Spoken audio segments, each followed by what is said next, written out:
Hi everyone, Sonia here, and you're watching Pouring with Sonia. So I did this really great flip cup, I don't know, February 28th, I think. I looked it up, but I forgot to record it. So this was using a deep turquoise and then a medium cobalt turquoise, black and white. Really great colors, I like it a lot. But I didn't record it, of course, so I thought I'd try and do another flip cup. Not the same colors, but some blues. And see if I can get some, those are some really nice results. And I don't always get those really nice results, so let's see what we can come up with. So today I've mixed up, my pouring medium is 60% glue, 30% water, and 10% Floetral. And then I do that in a ratio of 1:1. So 1 part pouring medium to 1 part paint for a pour, for different techniques. And then what I do is 1 ounce of mixed paint per every 16 inches of my canvas. So what that means to come up with the amount of paint for a flip cup anyways, is length times width divided by 16. So this is a 12 by 12. And that's actually 9 ounces, but it's a lot easier if I'm going to have 5 colors to just do 2 ounces at each at a 1:1 ratio. So I have 10 ounces of paint here. So 2 ounces each. I have white. This is just the Artist Loft Acrylic Flow white and black. So, okay. Then I have a Payne's Gray, 3 shades of blue. So the Payne's Gray, what's really nice about it's one of my favorite colors. It's like a cross between a really nice navy and a really dark turquoise. So it's like this really rich, beautiful color. I love it. And then I have just a light blue. I had actually a little bit of my Artist Loft light blue and a little bit of Liquitex left, just enough to get me 1 ounce of paint. So there's a little of each brand in there. And then this is just a Acrylics Phthalo blue. So just your basic quality paints. Okay, nothing super heavy body or anything like that. Affordable. Since I have 2 ounces of paint in each, I'm going to put the black and white aside so that I don't get them mixed up, but I am going to put 2 drops of silicone in each of my blue colors to create the cells. So that's 1 drop per ounce of mixed paint. So if I had 5 ounces in each cup, I would put 5 drops. I have 2 ounces, so I'm going to put 2 drops. I don't know, some of you guys may be really well versed in acrylic pouring and others may not. So I'm just trying to cover some of the basics here because I don't know what everybody knows and I'd like for everyone to be able to learn. So once you put those 2 drops in, you want to thoroughly mix your paint first, get it to the consistency you like, and then add your silicone. And I can tell that my blue, my light blue, is a little thicker than the others. Just when I'm stirring it, it's got a little more resistance. And now I'm going to stir up the silicone in this one a little bit here. Okay. So the consistency I like for a flip cup is like that's not dropping straight away. It's flowing really nice, but it's barely creating a mound and then dropping down. So it's a pretty quick drop. This light blue is definitely leaving a mound.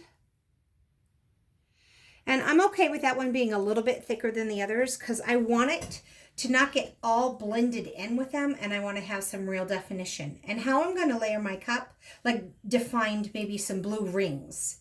If it was too thin, I think I would lose my blue rings. So I'm hoping I'll get some light blue rings because it's a little bit thicker than those. But you never know. Gosh, you know, your best laid plans when you do a flip cup is maybe not going to turn out. So, and I think when I want to do what I'm layering it is like a light, dark, light, medium, dark. So just to give it a little bit of contrast. And I think I'm just going to do all the layers, just one layer of each, and we'll see what happens. So I'll pour my white in. Kind of get all that white out of there. I have an extra, this is like a 9-ounce cup, but I have 10 ounces of paint, so I might not have to scrape them all. Now for my paint spray. Now, one way that people can layer their paints is to hold it up high and drop it in. So I'd hold it way up here and drop it in so it kind of mixes as it's going in, or you can try and layer them in the cup. And I think what I want to do in this case is layer it in the cup. When you pour it up high like this and then let gravity create some of that mixing for you, pretty much all you would see is the white would just keep floating up to the top. I want to layer these. So I'm going to kind of pour it in at an angle and try and let that blue sit on top of the white rather than drop down through it. Okay, so you get different effects with each one. This Payne's Gray can dry pretty dark, almost black. So I definitely, and I love the shading of it. So I definitely want to have it next to a light color that'll kind of help it to stay a little lighter when it dries. And that's why I have it as opposed to like my phthalo blue next to the white. I definitely don't want my Payne's Gray, the really darkest color, next to the black. And now this light blue that's a little bit thicker than the other two blues, I'm going to put in between the two blues. And again, I'm hoping I'll get some light blue rings, but I don't really know. With it being a little bit thicker, I'm hoping I get that effect I'm looking for. But I don't really know. We'll just see what happens and we'll try it together. It is, what is it, April 9th? And it snowed this morning. Now, it didn't stick. It only snowed for a few minutes. But April is my least favorite month in Michigan because yesterday it was 70 degrees and sunny and I was out on the deck.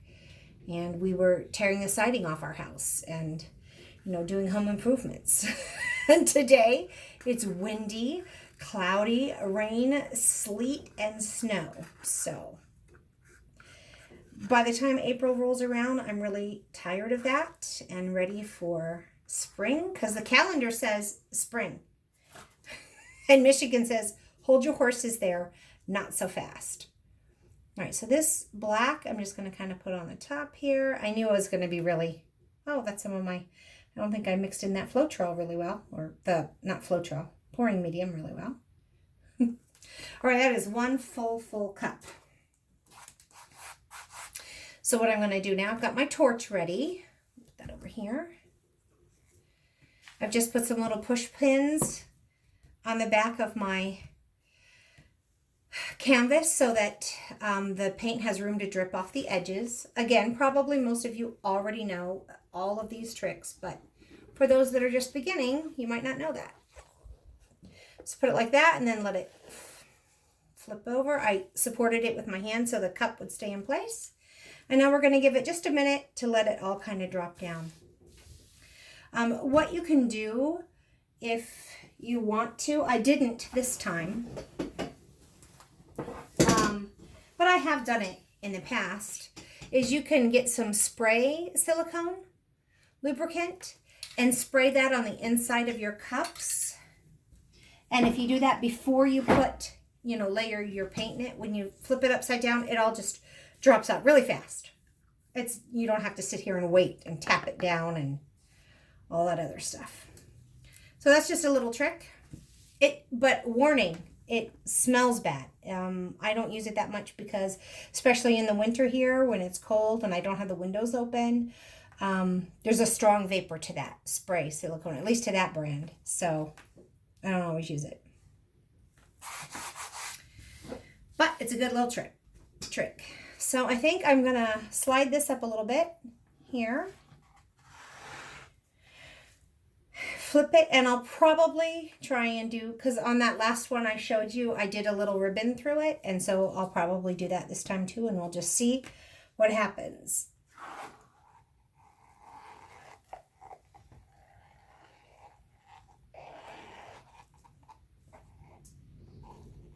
Okay, pretty dark, but we'll see what happens when we start torching. So I'm just going to let this sit for a minute.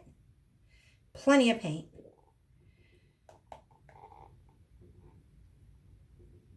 Oh, my cup's kind of pretty.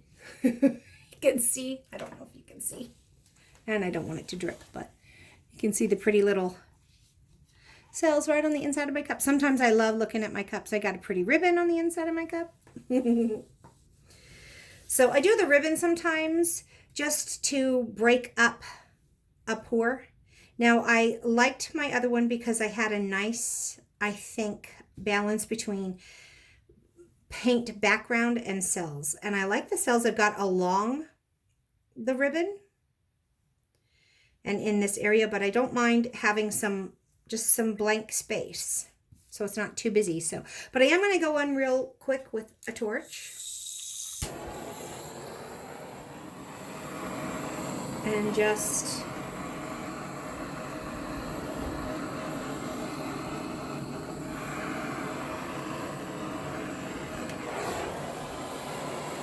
encourage some of those cells.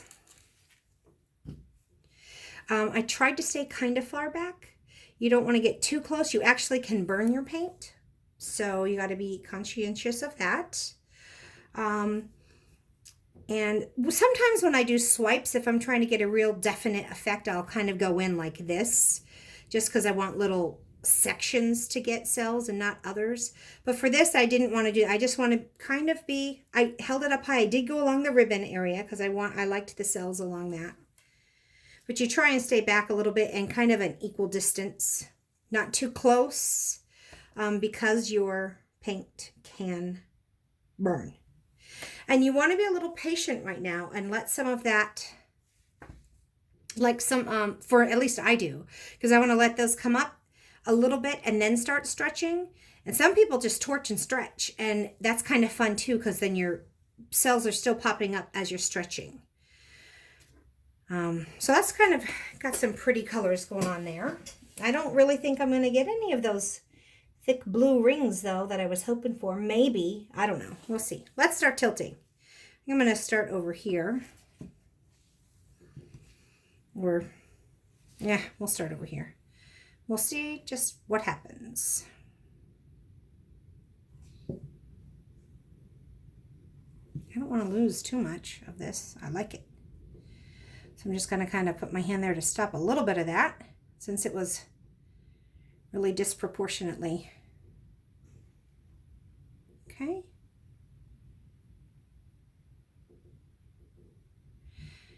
Now I can let that drop off the side. I'm going to come over to this side now. Kind of want to bring my paint back to the middle. And then go over, because I want to kind of keep the shape, the round shape of the cells. It's kind of rolling over itself here. I probably should have wet the canvas a little, but I didn't.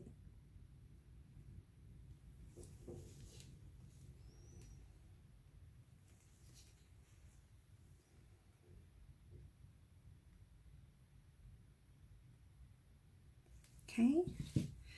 I like those white ones. They're kind of fun. Back to the middle. And just straight down to this corner now. Come on off. I don't know why you're being stubborn. Don't be stubborn. Just go drop off there for me. Okay.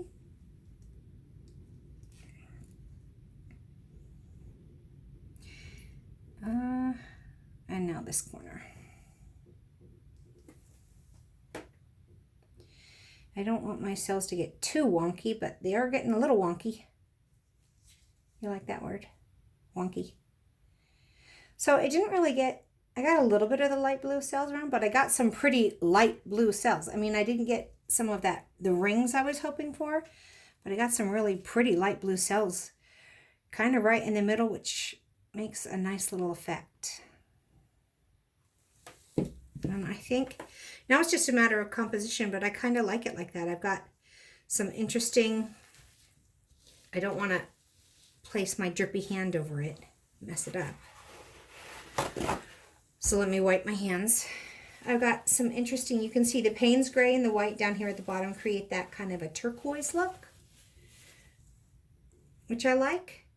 And I have got a little bit of that light blue here, making some of the walls around the Payne's gray, which is beautiful.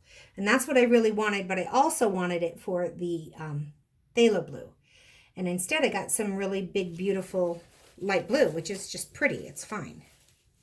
And you can see the darker colors trying to poke through that light blue, making it seem a little translucent. That's kind of a neat effect. Some are solid and opaque, and some are, you can kind of see through.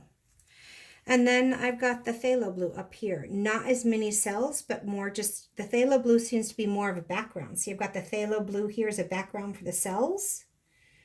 I'm kind of digging it. I don't know, I like it. And I think I'll leave that dark corner there. I think I'll just leave it as is rather than tilt more. Because I don't want to lose and start really distorting and bombarding shapes. I don't want them to all collide, these little ones in here. I like that I've got some really little ones and some big ones. Let me bring you in. Here I'm talking about it, but I haven't really shown you.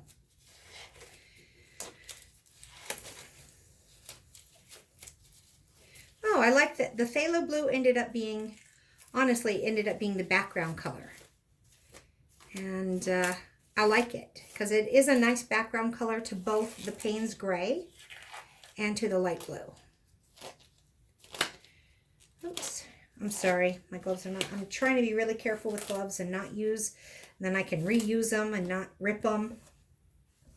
Okay, so here, let's have you come in. It's kind of a fun one. Probably need to move my light a little bit. But so here it is from, you know, the regular angle, and then you got some really nice little cells down here. What I really like this area where I have some little baby multicolored cells, little eyeballs. But look at that phthalo blue is just a nice kind of a background for the light blue and the Payne's gray. And it's kind of a cool effect. Then I've got this kind of corner over here, which I like. My light blue, I was hoping to get a lot more of like this effect with the little light blue rings around it, around the darker colors, which I have some of it, but I really was not expecting solid light blue. I don't know why I wasn't. Should have expected that, but the same amount in. And then the phthalo blue ended up just kind of being the background. And I kind of like this streaky flow I've got going on here. Part of me wants to tilt that off there, but also I kind of just like the motion of it. So that's it. That's a pretty fun little flip cup. So I had plenty of paint. I'm going to go around and make sure I've got stuff on my sides. Like I need to make sure I touch up the sides there. I'll do that. I'll put my gloves back on and touch that up. And then I like to go and scrape off any paint drips along the edges so that, because if I've got paint drips down here and they just keep on, they're going to keep tugging at the colors. So they're going to grab the paint that's on the top and keep pulling it down, and it'll kind of stretch your cells along the sides. So you want to make sure that your sides are all covered. You know, make sure there's, like here, I've got a little white corner. So I'm going to go and just grab my finger and, I mean, I guess I could do it now. I've already got some paint on my fingers. Well, no, I'm not. I'll do it later because I need to move this and get some of that darker color that dripped off. But you can see where the color dripped, you'll just pat it back on. And I'll just pat it on there. And then you want to make sure that you wipe down the bottom so that it stops pulling your paint off the edge. And the cells along the edge will kind of keep. Okay? So I hope you liked this quick little flip cup. Hope I gave you some little useful tips and tricks. And if so, please give me a thumbs up for this video and subscribe to my channel. And until we see each other again, have fun painting, everyone. Thanks for watching. Bye.